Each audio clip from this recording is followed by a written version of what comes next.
Okay, तो hopefully सब पहुंच गए होंगे। पीछे का एक रिवीजन कर देता हूं कल का अगले 2 मिनट के अंदर, ताकि आगे की बातें आपको समझ में आ जाए। और जो भी कुछ है, क्योंकि मैं आपकी आवाज नहीं सुन पा रहा हूं, तो मैसेज आप मेरे को ड्रॉप कर देना। किसी तरह का भी कहीं पर भी डाउट होता है जो करा रहे हैं, उसी टाइम मैसेज डाल दीजिए। साथ साथ में सारे कंसेप्ट क्लियर होने चाहिए। रोजाना का काम रोजाना करते जाओ, कोई दूसरा अल्टरनेटिव नहीं है, ठीक है ना। और कल के बारे में थोड़ा एक हल्का सा ही बता देता हूं कि चाइना 1949 में, आप अपनी बुक में भी देख सकते हो, 1949 के अंदर आज हम पढ़ रहे हैं जो अल्टरनेटिव सेंटर ऑफ पावर्स में।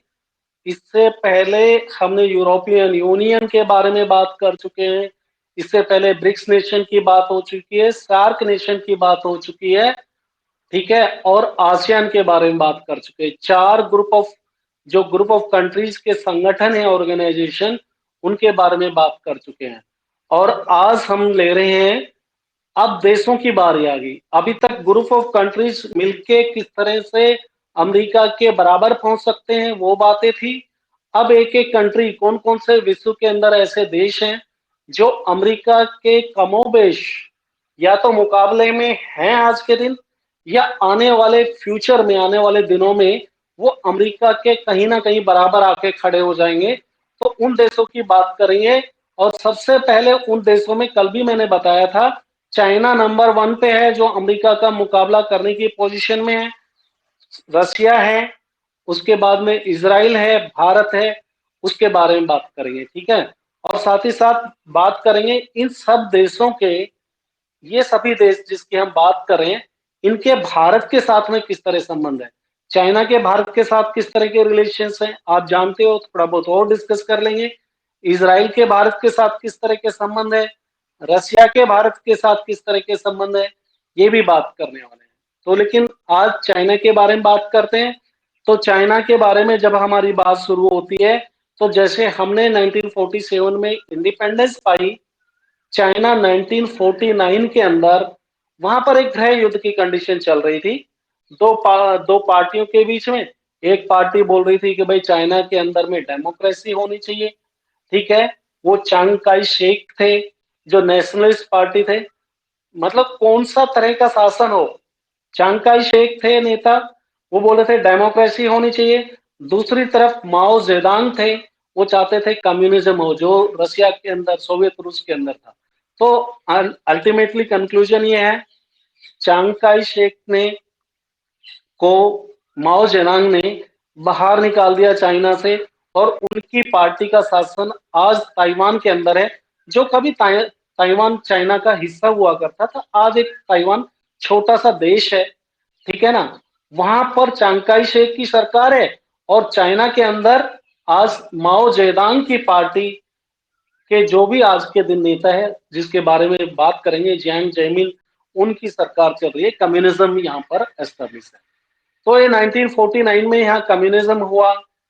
और इनका भी आपको पहले से, जिन्होंने कल क्लास अटेंड की है, पता होगा कि ये भी जैसे सोवियत रूस ने रखा हुआ था, दूसरे देशों से अपने आप को अलग से रखा हुआ था, किसी दूसरे देशों के साथ कोई संबंध ही नहीं थे अपने। चाइना में जो एग्रीकल्चर है, चाइना के अंदर जो इंडस्ट्रीज है, भाई उसी से हम गुजारा करेंगे। दूसरे देशों से हम ना टेक्नोलॉजी लेंगे, ना देंगे, ना पैसा का लेन देन करेंगे, ना पैसा देंगे, ना लेंगे, ना इंडस्ट्रीज वहां से आएंगी, ना साइंस आएगी, ना एजुकेशन आएगी। यानी कि अपने आप को एकदम आइसोलेट करके रखा हुआ था, जैसे कि भाई इन बाकी देशों में कोरोना हो गया और इनका देश सेफ है, और इस ये अगर किसी देश के साथ में संबंध बनाएंगे तो इनके भी कोरोना हो जाएगा। अपने बिल्कुल अपने आप को अलग रखा हुआ था। लेकिन ये बातें बहुत ज्यादा दिनों तक, बहुत ज्यादा सालों तक चली नहीं। इनसे इनको फायदा यही हुआ कि खेती जो करी, इनके पास में खेती, नेचुरल रिसोर्सेज बहुत अच्छे थे, प्राकृतिक संसाधन, मतलब जो भी धरती से आप निकाल सकते हो, गोल्ड की बात करो, आयरन की बात करो, ये बहुत कुछ अच्छा कुछ इस देश में हो रहा था। खेती बहुत अच्छी हो रही थी, तो प्रोडक्शन हुआ। और जो सरप्लस प्रोडक्शन हुआ, जो ज्यादा पैसे मतलब अनाज को अपने लोगों की ज़रूरतें पूरे करने के बाद में जो सरप्लस प्रोडक्शन है उन उससे जो पैसा आया, उसको इन्होंने इंडस्ट्रीज़ के अंदर लगाया, फैक्ट्रियाँ लगी, विकास इस तरह से चल रहा था। ठीक-ठाक 5-6 की जो प्रोग्रेस है, जो इनकी जो आप कह सकते हो विकास की दर 5-6 की विकास की दर चल रही थी। यहाँ तक सबको समझ में आया? अभी साथ-साथ में मैं पूछता जाऊँगा, किसी को डाउट है तो अभी पर हाँ, बोलो। सबको समझ में आ गया बेटा यहाँ तक? हाँ। तो अब चाइना को थोड़ा आगे ले चलते हैं। 5-6% की विकास दर मतलब किसी भी देश की प्रोग्रेस के लिए ठीक मानी जाती है। तो ये चल रही थी, लेकिन इनके जो एक अड़ंगा था वो ये था कि 5-6% की विकास दर तो हो रही है, लेकिन उसके साथ-साथ में यहाँ पर जो दूसरी प्रॉब्लम ये आ रही थी कि 2 से 3% की पॉपुलेशन बढ़ रही थी। लो भई अब कैसे सँभालोगे? विकास तो हो रहा है लेकिन पॉपुलेशन बढ़ रही है। तो पॉपुलेशन बढ़ने के कारण कुछ अपनी और अलग से समस्याएँ आती हैं। ये आप समझते ही हो, पॉपुलेशन बढ़ने के साथ में समस्याएँ भी रहती है। तो उन सब की वजह से हाँ, बोलो।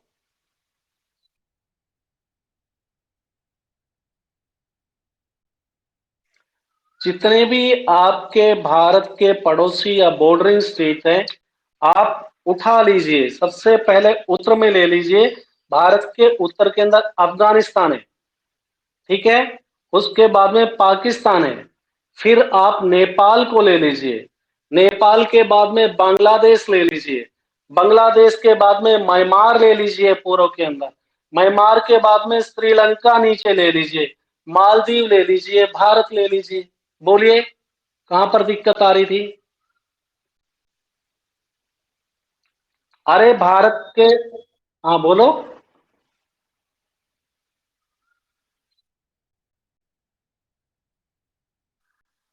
अच्छा, यानी कि भारत के साथ में जिनकी सीमाएं लगी हैं या भारत के जो पड़ोसी देश हैं, वो सारे के सारे दक्षेश राज्य हैं। दक्षेश का मतलब दक्षिणी एशिया के। भारत दक्षिण एशिया में है और ये भारत के आजू-बाजू वाले देश सारे के सारे हैं। जितने भी बेटा ग्रुप बनते हैं, कोई भी ग्रुप बनता है, तो वो पड़ोसी मुल्कों को, पड़ोसी देशों को मिला के ही बनता है। क्योंकि आपस में मिलने में आसानी होती है, बातचीत होती है, सबकी भाषा लगभग मिलती-जुलती मिल जाती है, कल्चर एक जैसी है, समस्याएँ एक जैसी है। तो ग्रुप बनते हैं तो इसी बात को लेके बनती है। दोस्ती किस लिए होती है? कि भाई तेरे देश में भी ये समस्या है, हमारे देश में भी, तेरे देश में टेररिज्म है, तेरे देश में गरीबी है, हमारे देश में गरीबी है, तेरे देश में अशिक्षा है, हमारे देश में अशिक्षा है, तेरी जो है इकोनॉमी खराब है, हमारी भी इकोनॉमी, तेरे देश में कोविड फैल रहा है, हमारे में भी। तो पड़ोसी देशों की सबकी समस्याएं एक जैसी होती है, तो पड़ोसी देशों के ग्रुप इसलिए बनते हैं ताकि वो सारे एक साथ में बैठेंगे मंच पे, एक साथ डिस्कशन करेंगे। तो देख रहे हो उधर यूरोपियन यूनियन 27 देश बना, उसमें पूरे वेस्टर्न यूरोप के देश है या फिर ईस्टर्न यूरोप के हैं। ऐसे यही है। एक फिर आसियान बना तो वो दक्षिणी पूर्व एशिया के देश हैं, ठीक है ना? तो जब तक आप इनके मैप को लेके समझने की कोशिश नहीं करोगे, मैप पे काम नहीं करोगे, तब तक चीजें समझ में नहीं आएगी। आपको पता ही नहीं रहेगा कि मालदीव कहाँ पर है। लेट्स इसको यहीं पर छोड़ते हैं, नहीं तो आगे नहीं बढ़ पाएंगे। आप अपना काम रेगुलर करोगे तो सब चीजें समझ में आएंगी और मैसेज आप डाल सकते हो।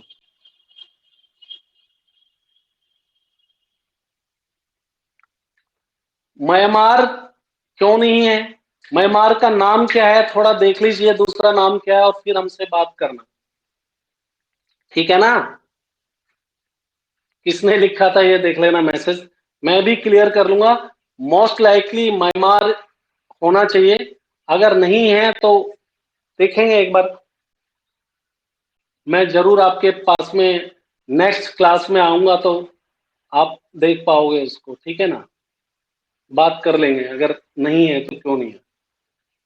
मेरे ख्याल से 100% है। आप यार मेरे को गिना दीजिए कौन कौन से हैं, जो भी बोल रहे हैं मैसेज में डाल दो।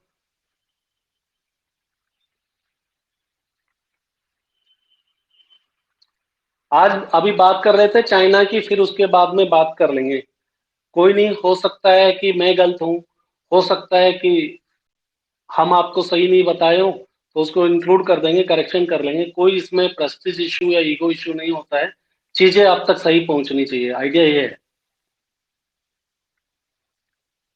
ठीक है, तो सबसे बड़ी समस्या यही आ रही थी कि भूटान, सॉरी, बात कर रहे थे कि 2-3% की दर से उनकी वार्षिक दर बढ़ती, जो आबादी बढ़ती जा रही थी, तो जितना भी प्रोग्रेस हो रही थी वो आबादी पॉपुलेशन के अंदर वो लगाते जा रहे थे।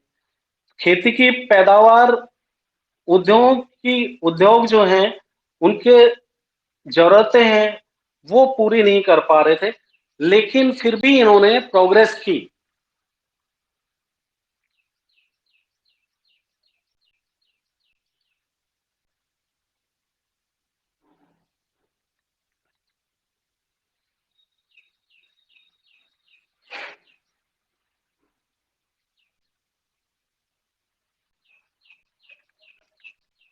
देख लेंगे, एक बार बात कर लेंगे,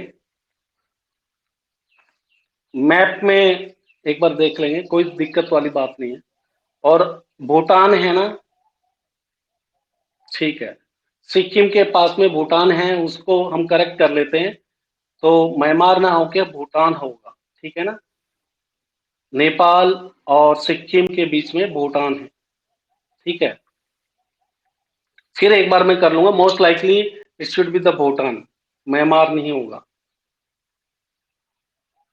तो अब आगे चलते हैं, उनकी किस तरह से प्रोग्रेस कर रहा था, और फिर उनकी रुकावट में क्या आ रही थी, उनकी पॉपुलेशन आ रही थी, ठीक है ना।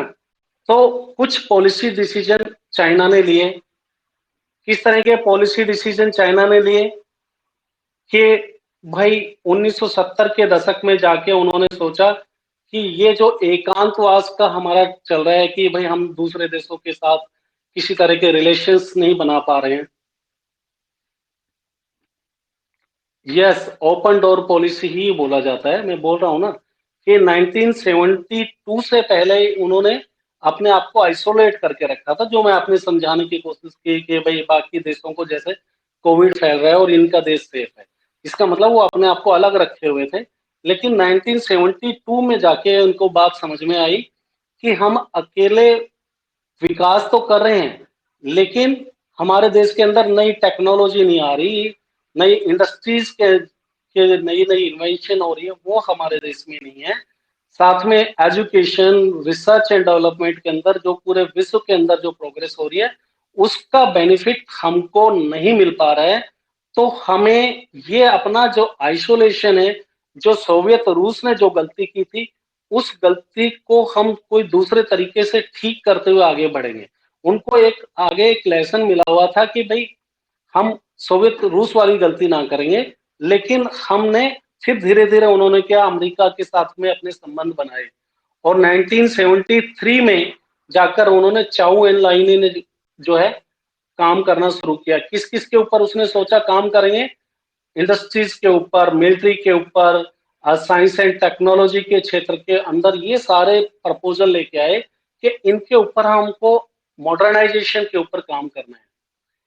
और 1978 के अंदर, मैं कल करा चुका था बच्चों को, 1978 में जाकर तत्कालीन नेता जो है श्याओ ओपेंग ने चीन में आर्थिक सुधारों को, कब की बात है ये, 1973 के अंदर चाउ एन लाइन ने अपने इकोनॉमिक रिफॉर्म्स की तरफ काम करना शुरू किया। क्या इकोनॉमिक रिफॉर्म्स की तरफ काम शुरू किया कि भाई अब हमने विदेशों के साथ में संबंध बनाने हैं।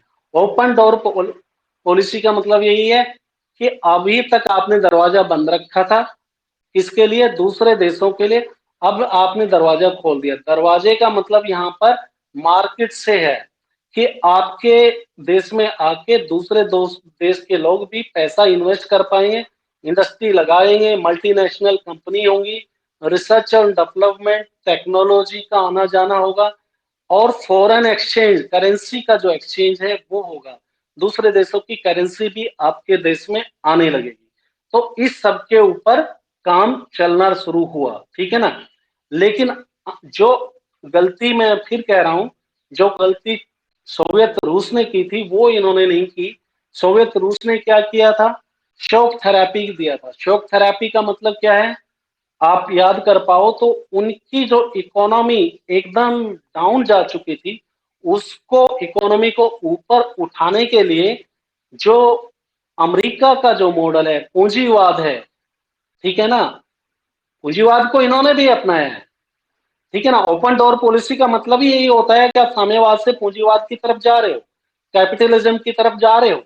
लेकिन बेवकूफी ये नहीं की जो सोवियत रूस ने की थी। सोवियत रूस ने एकदम सब कुछ चेंज करना चाहा एक साथ में।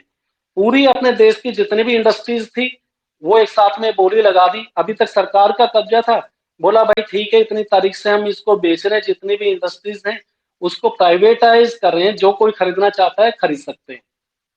तो एक साथ में लोगों को बेनिफिट मिल गया, जिनके पास पैसा था उन्होंने। यस, प्राइवेटाइजेशन ऑफ प्रॉपर्टी की बात कर रहे हैं शॉक थेरेपी के अंदर बेटा। लेकिन थोड़ा डिफरेंस यही है कि यूएसएसआर ने एकदम सब कुछ डाल दिया था, सब कुछ एकदम। खेती को भी अभी तक ओनरशिप गवर्नमेंट के पास थी, एकदम प्राइवेट हाथों में दे दिया एक ही साथ। और सारी इंडस्ट्रीज को भी एक साथ प्राइवेटाइज कर दिया। ये गलती नहीं की चाइना ने। चाइना ने इस चीज को लेने में 12-13 साल, 16-17 साल लगाए। पहले उन्होंने एग्रीकल्चर को प्राइवेटाइज किया, ठीक है, और उसके रिजल्ट देखे, उसके रिजल्ट सही सही आने लगे। फिर उसके बाद में उन्होंने इंडस्ट्री को प्राइवेटाइज किया। यानी कि जो 1978 में आर्थिक सुधारों की जो नीति की थी, शुरुआत की थी, और 1982 के अंदर जाके खेती का एकीकरण किया, खेती को प्राइवेटाइज कर दिया। 1982 में खेती को किया और 1998 के अंदर उद्योगों को किया। देखो उसने कितना टाइम लिया। और वहां गलती क्या हो रही थी, उन्होंने सब कुछ एक साथ में कर डाला। तो उससे नुकसान ये हुआ कि कुछ लोगों ने, जिन्होंने जमीन के ऊपर ज्यादा कब्जा कर लिया, और अभी तक क्या था, लोगों को सरकार की तरफ से अनाज मिल जाता था। जिन लोगों ने जमीन के ऊपर ज्यादा कब्जा कर लिया, उन्होंने खेती के ऊपर इतना ध्यान नहीं दिया, खेती का प्रोडक्शन नहीं हुआ। यानी कि जिन लोगों को सरकार की तरफ से एक, समझो जैसे भारत में पब्लिक डिस्ट्रीब्यूशन सिस्टम काम करता है और अनाज मिल जाता था, खाने को मिल जाता था, वो सब बंद हो गया क्योंकि खेती प्राइवेट हो चुकी थी। सिमिलरली इंडस्ट्रीज को प्राइवेटाइजेशन में ये लॉस हुआ कि सारी जो फैक्ट्रियां हैं वो एक साथ प्राइवेट करने के लिए दे दी, और कुछ लोगों ने उनको खरीद डाला। और सरकार की मजबूरी थी, एक साथ बिक्री कर रहे हैं तो औने पौने दामों पे उनको इतना पैसा नहीं मिला जितने की कीमत थी इंडस्ट्रीज की। तो ये सारी गलतियों से सीख चुके थे।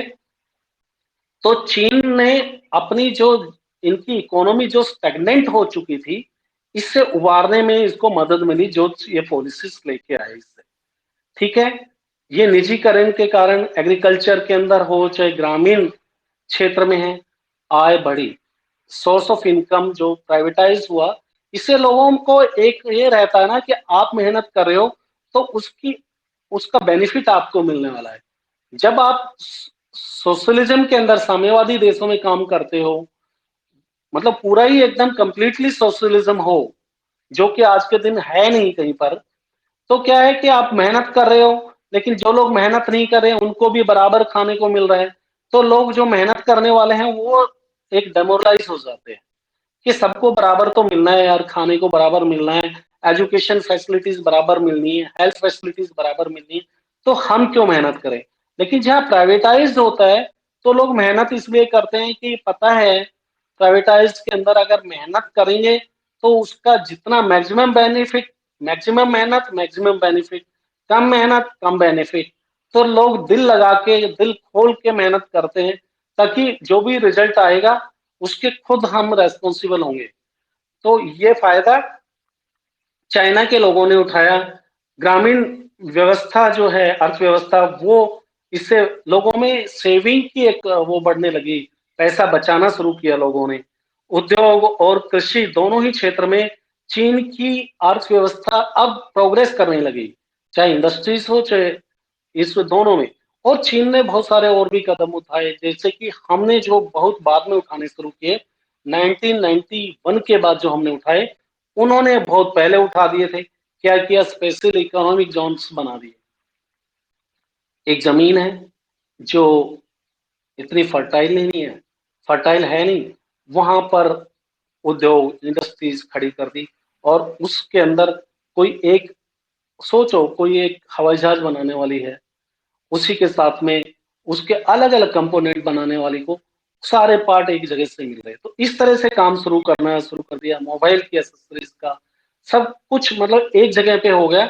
तो जो छोटी एसेसरीज हैं, एंसिलरी इंडस्ट्रीज बोलते हैं, उनको ट्रांसपोर्टेशन का खर्चा बच गया, एक जगह से दूसरी जगह सामान लेके जाते। तो इस तरह से बड़े दिमाग से काम किया। पूरे विश्व में जो डायरेक्ट प्रत्यक्ष विदेशी निवेश है, वो यानी कि पूरे विश्व से लोग वहां पर पैसा इन्वेस्ट करने लगे चीन के अंदर। अब चीन के पास में बहुत पैसा आ गया, फॉरेन करेंसी जो अभी तक नहीं थी, क्योंकि दूसरे देशों से लोग आके काम कर रहे हैं। 2001 में डब्ल्यूटीओ की भी मेंबरशिप इन्होंने ले ली। डब्ल्यूटीओ की मेंबरशिप लेना मतलब आपको बाकी देशों के साथ में, जो डब्ल्यूटीओ के मेंबर है, वर्ल्ड ट्रेड ऑर्गेनाइजेशन के मेंबर है, उन देशों के साथ व्यापार करने की एक खुली छूट मिल जाती है, तो उसका बेनिफिट मिलेगा। तो इस तरह से ये कह सकते हो कि चाइना प्रोग्रेस कर रहा था, लेकिन अब चाइना के अंदर सब कुछ इतना ठीक ठाक नहीं था जितना अभी तक हमने आपको बताया। क्यों ठीक ठाक नहीं था वो देखना होगा कि चाइना के अंदर अभी भी चीन में बेरोजगारी बढ़ रही थी। देखने में लग रहा है ओवरऑल चाइना का डेवलपमेंट हो रहा है, दूसरे देशों को लग रहा है देश की इकोनॉमी चाइना की बढ़ रही है, लेकिन ओवरऑल अगर देखा जाए तो बेरोजगारी बढ़ रही है। और 10 करोड़ लोग रोजगार की तलाश में थे उस टाइम में जब ये बात कर रहे। महिलाओं के पास में रोजगार नहीं है। और 18 या 19 सेंचुरी में जो यूरोप की कंडीशन थी, वो कंडीशन अब वहां पर थी इस तरह की। भ्रष्टाचार, करप्शन, ये सब फैला हुआ था। और जो देश के अंदर विकास है वो भी बराबर नहीं है पूरे देश में। जो कोस्टल रीजन है, शंघाई जैसे शहर हैं, बड़े बड़े जो इंडस्ट्री के जो शहर हैं, वो सारे कोस्टल एरिया पे हैं, क्योंकि वो दूसरे देशों के साथ व्यापार करने में आसानी हो जाती है। समुद्र के थ्रू व्यापार जो है इकोनॉमिकली फिजिबल होता है, पैसा कम खर्च करना पड़ता है। तो जितने भी कोस्टल एरिया में जो शहर थे वो काफी डेवलप हो गए। इंटीरियर जो है, चाइना इंटीरियर जो धरती वाला क्षेत्र है आप कह सकते हो, वहां पर इतना ज्यादा प्रोग्रेस नहीं देखी गई। तो इसका कहने का मतलब ये हुआ, मुख्य भूमि पर रहने वाले लोगों के लिए आर्थिक फासला बढ़ता गया। यानी कि चाइना के अंदर जो डेवलपमेंट का, विकास का बेनिफिट सबको बराबर से नहीं मिला।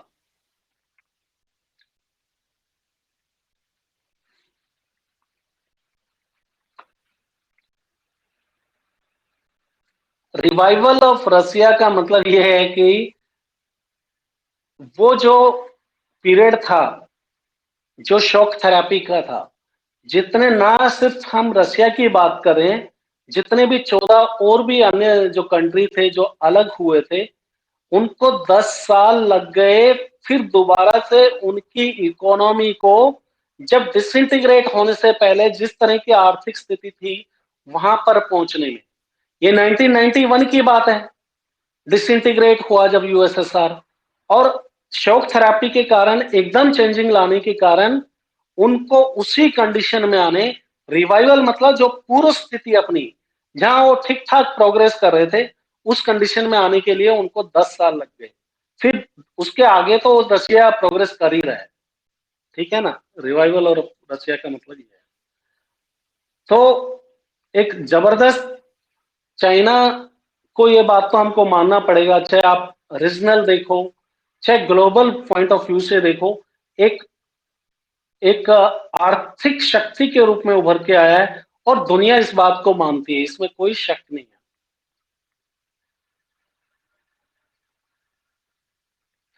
किसी एक, खाली आप ये लिख देना कि यूनाइटेड नेशन चार्टर में क्या था, आप इसके रेफरेंस किस सब्जेक्ट के बारे में आप बात कर रहे हो, इस एक वर्ड के लिखने से कुछ क्लियर नहीं होता। आप, मैं ये कह रहा हूं जहां पर हम पढ़ रहे हैं वहां पर अगर आपको कौन से पेज पे मैं करा रहा हूं उससे रिलेटेड है तो आप बात कीजिए, नहीं तो आप मेरे से बाद में मैसेज पे बात कर लेना, ठीक है ना। जब आप आगे या तो एडवांस चलोगे या मेरे से पीछे चलोगे तो मुझे रेफरेंस का नहीं पता लगेगा, आप कहाँ की बात को लेकर कौन से रेफरेंस को लेके कर रहे हो। यूनाइटेड नेशन के चार्टर में क्या था, यूनाइटेड नेशन चार्टर मतलब यूनाइटेड नेशन के कानून है, तो उसमें क्या था, बहुत सारी चीजें पूरे वर्ल्ड के बारे में उसमें लिखा है। अगर आप एक शब्द बोलोगे सर यूनाइटेड नेशन के चार्टर में क्या था, तो it is very difficult to link your sentences with this subject, with this particular note जहां पर हम बात कर रहे हैं, हम जहां पर बात कर रहे हैं, अगर उसमें मैंने कहीं पर ये चीज छोड़ा है तो आप जरूर बता सकते हो कि सर ये आप पढ़ते पढ़ते आपने यूनाइटेड नेशन चार्टर के बारे में बात की गई थी लेकिन आपने वो छोड़ दिया, तब तो मैं आपकी बात का क्लियर कर सकता हूं। नहीं, अगर आप कहीं दाएं बाएं से उठा के बात करोगे तो दाएं बाएं की बातों को आप फिर मेरे से बाद में बात कर सकते हो, ठीक है ना। मैं मेरे ख्याल में कहीं से कुछ छोड़ नहीं रहा हूं। तो ग्लोबली या फिर रीजनल क्षेत्र में जबरदस्त आर्थिक शक्ति के रूप में उभर के आया, किसकी बात करें, चाइना की। तो इससे क्या रहा, इनकी जो व्यवसायिक साझेदारी जो है दूसरे देशों के साथ में काफी बढ़ गई।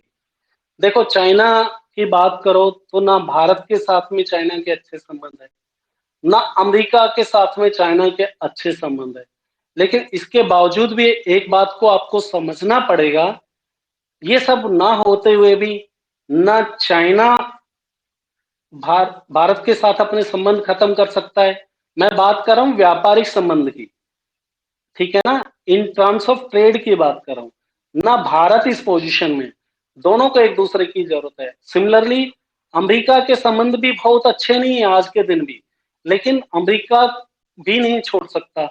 तो एक देश के दूसरे देश के साथ में एक टर्म्स कंट्री टू कंट्री अलग है, लेकिन एक बिजनेस से रिलेटेड, व्यापार से रिलेटेड रिलेशन आजकल के ग्लोबल फिनोमेना के अंदर विश्व एक एक गांव हो चुका है। हमको एक दूसरे के ऊपर डिपेंडेंट है, हम अपने आप मजबूर हैं कि नहीं छोड़ सकते। हम अपने देश को नहीं कर सकते कि अगर इतने अपने संबंध खराब होते हुए भी फिर भी हमारे संबंध व्यापारिक संबंध है चाइना के साथ आज भी बने हुए हैं, क्योंकि इसी में दोनों देश का बेनिफिट है, ठीक है। ये यही कहना चाहता है कि चाहे जापान के साथ देखो, चाहे अमेरिका के साथ देखो, चाहे आसियान कंट्री के साथ देखो, रूस के साथ देखो, विवाद है इन सब सभी देशों के साथ में, क्योंकि चाइना की पॉलिसी यही है एक्सपेंशन करना, अपने को अपनी सीमाओं से बाहर जाके सभी देशों की सीमाओं के अंदर घुसना। तो उससे सब लोग नाराज हैं, लेकिन इसके साथ में इस विवाद को एक तरफ रखते हुए भी हम सभी देश चाइना के साथ में व्यापार भी कर रहे हैं, सब कुछ कर रहे हैं, मजबूरी है। तो सभी देशों के साथ में आपको मैंने बताया कि ताइवान के साथ में भी इसी तरह के संबंध थे। ताइवान के साथ में, ताइवान एक चाइना का ही अलग हुआ हिस्सा है, लेकिन अभी ऐसा उम्मीद कर रहे हैं कि आने वाले दिनों में चाइना के ताइवान के साथ में भी संबंध सुधर जाएंगे। और कई सारे कारण हैं कि दक्षिण एशिया के देश की बात करो या आसियान देशों की बात करें, क्यों इन देशों के साथ में चाइना अपने संबंध बना के रखना चाहता है, मजबूरी है। भारत भी चाहता है आसियान के देशों के साथ में संबंध बना रहे, चाइना भी चाहता है। चाइना पैसे लगाता है, जब आप फाइनेंशियल क्राइसिस आया था, वित्तीय संकट आया था 1997 में, तो उस टाइम चाइना ने इस रीजन की, आसियान के जो देश है, इनकी इकोनॉमी को एक स्टेबल रखने के लिए काफी फाइनेंशियल मदद की थी, ठीक है ना, चाइना की तरफ से। तो सभी देश, चाहे वो लैटिन अमेरिका के हैं, चाहे अफ्रीका के हैं, सब चाहते हैं कि चाइना के साथ में, क्योंकि आने वाले दिनों में इसमें कोई डाउट नहीं है कि चाइना एक उभरती हुई इकोनॉमी है। और कल भी मैंने दिखाया था, ये देखो, ये चाइना के ड्रैगन को सिग्निफाई करता है, चाइना की दीवार है, और ये बढ़ती हुई अपने आप में देख रहे हो यूनाइटेड स्टेट ऑफ अमेरिका के प्रेसिडेंट को दिखाया गया है। यानी कि यूनाइटेड स्टेट ऑफ अमेरिका की इकोनॉमी के लिए भी चाइना खतरा बना हुआ है। 2040 तक चाइना अमेरिका की इकोनॉमी को सरपास कर जाएगा। तो इतना ताकतवर जो चाइना की इकोनॉमी है, आपके सामने एग्जाम्पल खुद आज के दिन देख सकते हो। आज भारत को कितना टाइम लग रहा है, कोविड से निकल नहीं पा रहा, जूझ रहा है, स्ट्रगल कर रहा है। और चाइना जहां पर सबसे पहले कोविड का इम्पैक्ट देखा गया, उन्होंने अपने आप को किस तरह से कंट्रोल कर लिया। वो कई सारे हैं सब्जेक्ट हैं, कोई बोल रहा है कि जो भी है आगे भारत में फैला है उसका कारण चाइना हो सकता है। ये सब कुछ इसके ऊपर तो क्या इन्वेस्टिगेशन होगा, क्या रिजल्ट आएंगे। लेकिन ये तो है, चाइना ने बहुत जल्दी अपने आप को संवार लिया। यानी कि किसी तरह की भी कंडीशन से, बुरी कंडीशन से चाइना अपने आप को बाहर निकालने में सक्षम है। इसमें तो कोई शक नहीं है, ये बिल्कुल क्लियर हो चुका है। ठीक है, तो अब इसके बाद में चाइना के भारत के साथ संबंध के बारे में बात कर लेते हैं। थोड़ा सा ही करते हैं क्योंकि पीछे वाला टॉपिक ही काफी बड़ा हो गया था। इससे पहले ये देखिए, इस ये 5 मार्क्स का क्वेश्चन आपके फाइनल एग्जाम्स में आता है। ठीक है ना, कार्टून से रिलेटेड। ये इस कार्टून को देख के आप पढ़िए और इसके बारे में ऊपर ये जो रेड बुक हाथ में दिखाई है, ये चाइना के उस टाइम जब चाइना में 1949 के अंदर साम्यवाद स्थापित हुआ था, कम्युनिज्म। ये चांग का उस टाइम की रेड बुक है जो माओ जेदांग की है। यानी कि जब बात करते थे जो सोर्सेस हैं इनकम के, उसके ऊपर देश का कब्जा होना चाहिए, इंडस्ट्रीज प्राइवेट नहीं होगी। ये रेड बुक में यही लिखा है। यानी कि माओ जेदांग ये कहता था कि हमारे देश के अंदर कम्युनिज्म होगा। लेकिन ये नीचे वाला ये बात नीचे ये दिखा रहे हैं कि over the period of time 2003 से लेके 2013 तक आते आते ये जो चाइना है अपने आप को पूर्णतः बदल चुका है। पहले रेड बुक माओ जेदांग की कम्युनिज्म के ऊपर चल रहा था चाइना। ओपन डोर नहीं थे, सबके लिए बंद था सब कुछ, प्राइवेटाइज कुछ नहीं था, सारे सोर्सेस के ऊपर गवर्नमेंट का था। और लास्ट में ये फोटो दिखा रहा है कि अब चाइना के हाथ में रेड बुक जो थी वो नहीं है, अब इनकी रेड टाई हो गई है। रेड टाई का मतलब कम्युनिज्म से ट्रांसफॉर्मेशन है ये कैपिटलिज्म की तरफ। अब इन्होंने पूंजीवाद को अपना लिया है और तब जाके चाइना प्रोग्रेस करता जा रहा है। तो ये दोनों फोटो के ऊपर 5 मार्क्स के इस तरह का आपके एग्जाम्स में आता है क्वेश्चन। ठीक है, अब भारत और चाइना, मैसेज कर दीजिए, मैं सुन नहीं पाता हूं। पता नहीं, आप लोगों की आवाज शायद कुछ ना कुछ तो कहीं टेक्निकल फॉल्ट है। आप मैसेज कीजिए, मैसेज कीजिए ताकि आगे फिर हम चले। बोलो।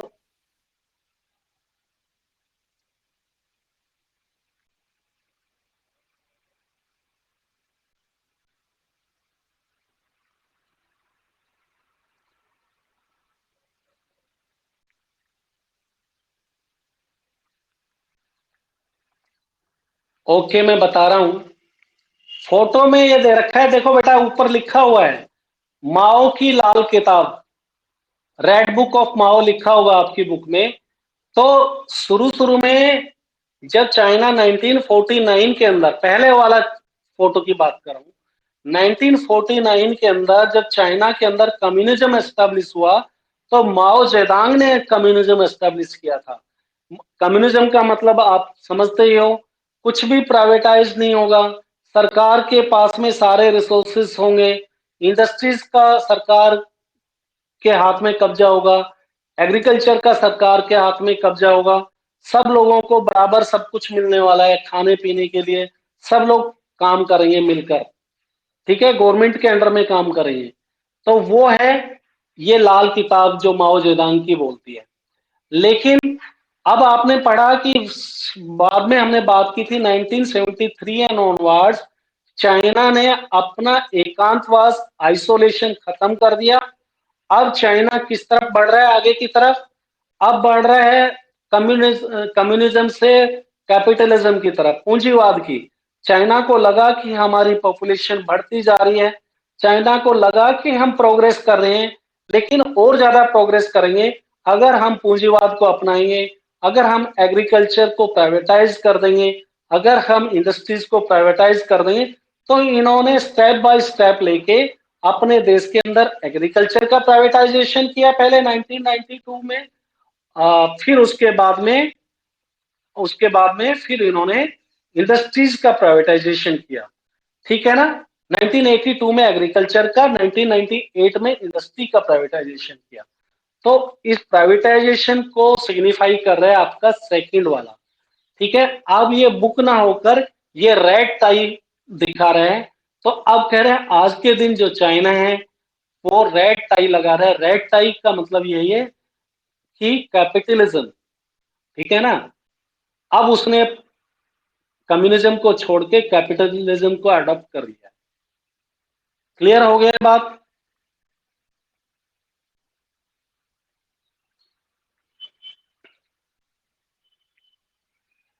बहुत जरूरी है इनके बारे में जान लेना, क्योंकि लगभग लगभग दोनों बुक को मिला के 10-12 आपके फोटोज होंगे इस तरह के, और उन फोटो से आपके पास में 5 मार्क्स का एक क्वेश्चन आने वाला है, और बड़ा ही सिंपल है। साथ साथ में करते जाओगे तो याद रह जाएगा, बाद में कुछ याद नहीं रहेगा कि इसमें किस बारे में दिया था। नेक्स्ट हम भारत और चाइना के संबंध के बारे में पढ़ेंगे, कल पढ़ लेंगे, आज तो इतना ज्यादा लंबा हो जाएगा आपके पास में।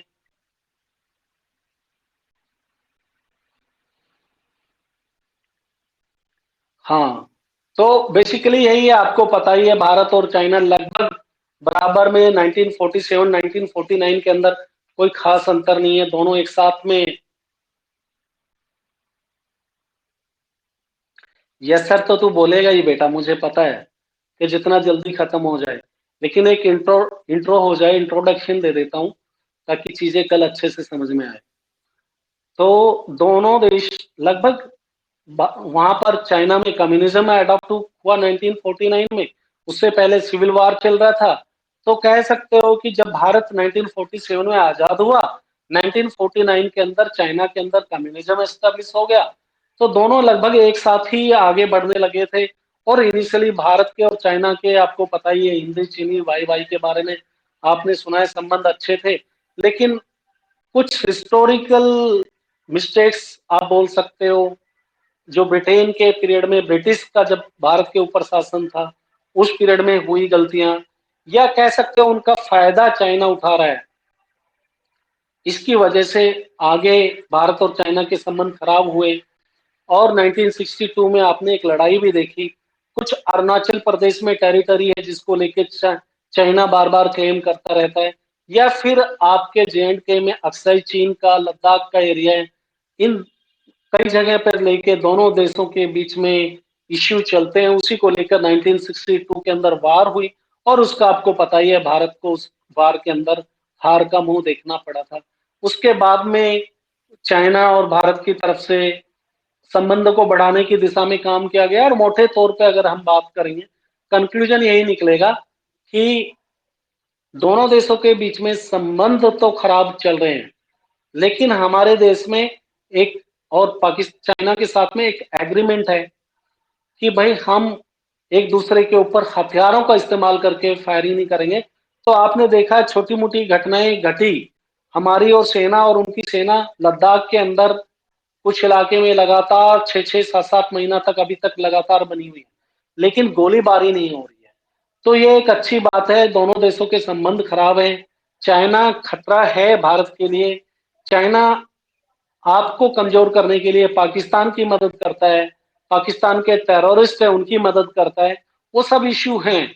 लेकिन ओवरऑल हम दोनों देशों को एक दूसरे की जरूरत है, और टोटल डिटेल्स में इसके बारे में नेक्स्ट वाली क्लास में पढ़ेंगे। जो अभी तक के नोट्स मैंने, अभी तक का नोट्स मतलब ये है, आज हम चाइना पढ़ रहे हैं, तो इससे पहले शार्क नेशन तक का हम करा चुके हैं, ब्रिक्स करा चुके हैं, आसियान करा चुके हैं, यूरोपियन यूनियन इस चैप्टर का हो चुका है।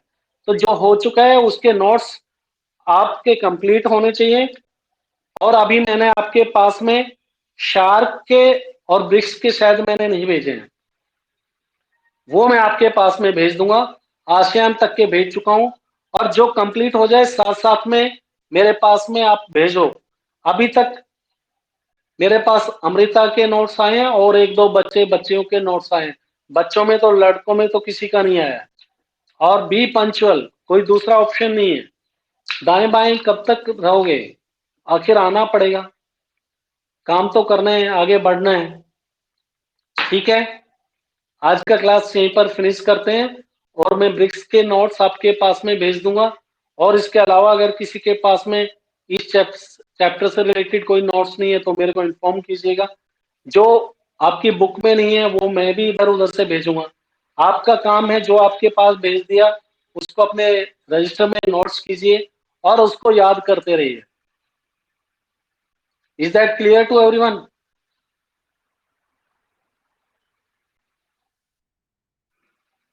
ठीक है, आप एग्जिट कर सकते हो।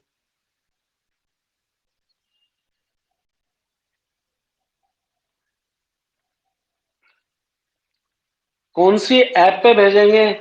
आपके पास हम इंडिविजुअली भेज देंगे। ऐप के ऊपर एक साथ में नोट्स नहीं आ रहे हैं, आपके ग्रुप में भेज देंगे। ठीक है ना, बॉयज और गर्ल्स का ग्रुप बना हुआ उसमें भेज देंगे।